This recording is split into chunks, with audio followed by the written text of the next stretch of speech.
नमस्कार दोस्तों, पिछले दिनों एक घटना घटी और उससे प्रेरित होकर के मैंने एक कहानी लिखी है।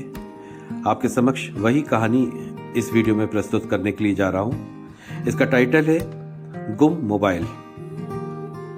रात्रि का 11:30 बज रहा है। कॉलोनी में कुछ खाली कुर्सियां पड़ी हैं। खाने के बाद लोग मिल लेते हैं, बतिया लेते हैं। अभी अभी इन कुर्सियों से उठकर सभी लोग अपने अपने घर गए हैं। रोज की तरह अकुल आज भी घूमने निकले थे।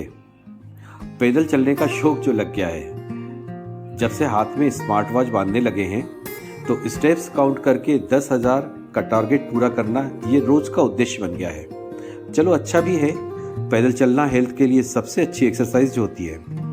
रक्त संचार अच्छा बना रहता है, दिल तरोताज़ा रहता है, बीपी कोलेस्ट्रॉल सामान्य हो जाते हैं, मोटापा कम होता है, शरीर की बनावट सुधरती है और मन भी तो खुश रहता है।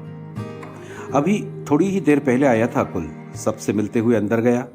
पापा मम्मी भी पड़ोसियों के साथ यहीं बैठे हुए थे। फिर सब चले गए।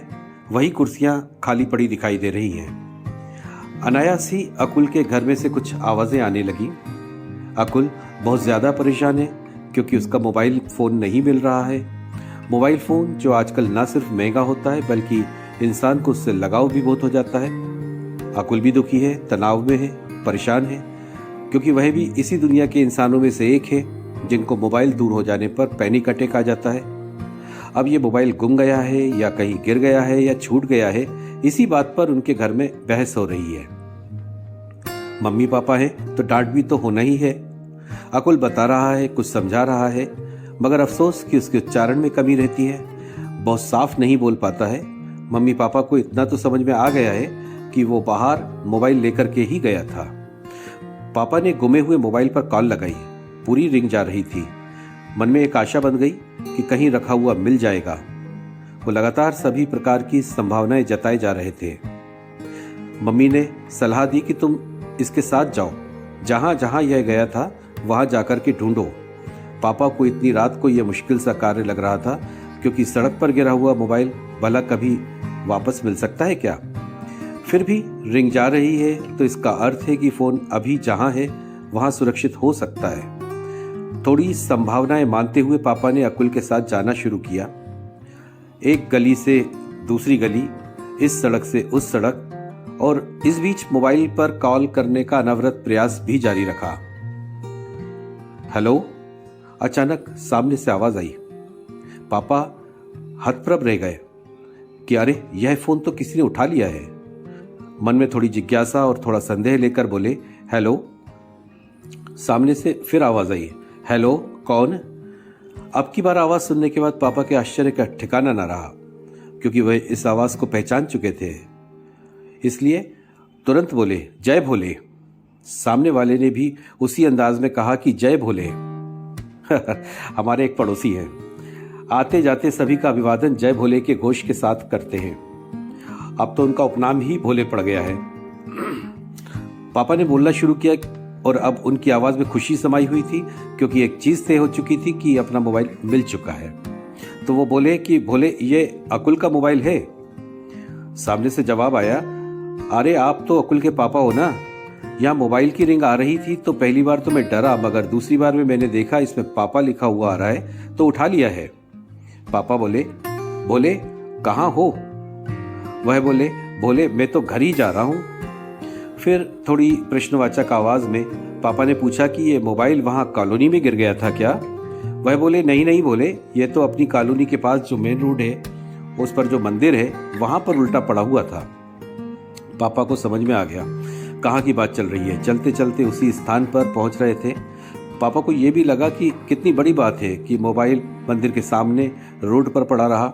17 बार उसमें से ध्वनि भी निकली, फिर भी बाकी किसी को ना दिखा, ना सुनाई पड़ा और ना ही किसी अप्रिय, अनजान या अनिष्टकर्ता व्यक्ति के हाथ लगा। और मिला भी तो किसी परिचित व्यक्ति को ही मिला। पापा बोले, भोले मैं वहीं पर आ रहा हूँ। पापा ने अकुल को बताया कि भोले अंकल को तुम्हारा गुमा हुआ मोबाइल मिल गया है, आगे से ध्यान रखना। अकुल का चेहरा खुशी से दमक रहा था। दोस्तों, कुछ खोने के बाद उसके वापस मिल जाने की खुशी सबसे अनोखी होती है। अब इधर चलते चलते रास्ते भर पापा कुछ और ही सोचते हुए आ रहे थे। कई कड़ियों को एक दूसरे से जोड़ने की कोशिश कर रहे थे। भगवान, मंदिर, वहां पर मोबाइल, भोले के द्वारा वापसी होना आदि। सहसा उन्हें एक दिन याद आया जब कॉलोनी के कुछ लोग भोले और इनके परिवार के वेरिफिकेशन के लिए आए थे। अकुल के पापा मम्मी ने अत्यंत सहयोग भाव से भोले परिवार की भरपूर तारीफ करी थी और आगे जाकर देखने में आया कि भोले का काम बन पड़ा था। भोले परिवार पूर्ण प्रसन्न हो गया था। आज लगा जैसे भगवान ने अब भोले को आदेशित किया हो कि अब तुम्हारी बारी है अकुल परिवार को प्रसन्नता देने की। पापा सोचते सोचते कॉलोनी में दाखिल हुए। भोले ने मम्मी को मोबाइल फोन थमा दिया था और पूरी एक्टिंग के साथ बता रहे थे कि मंदिर के पास पड़ा हुआ मोबाइल उनको किस प्रकार से मिला। अकुल परिवार ने पहले भोले परिवार का आभार व्यक्त किया, धन्यवाद दिया। तत्पश्चात भगवान के समक्ष उपस्थित हो अकुल ने हाथ जोड़े।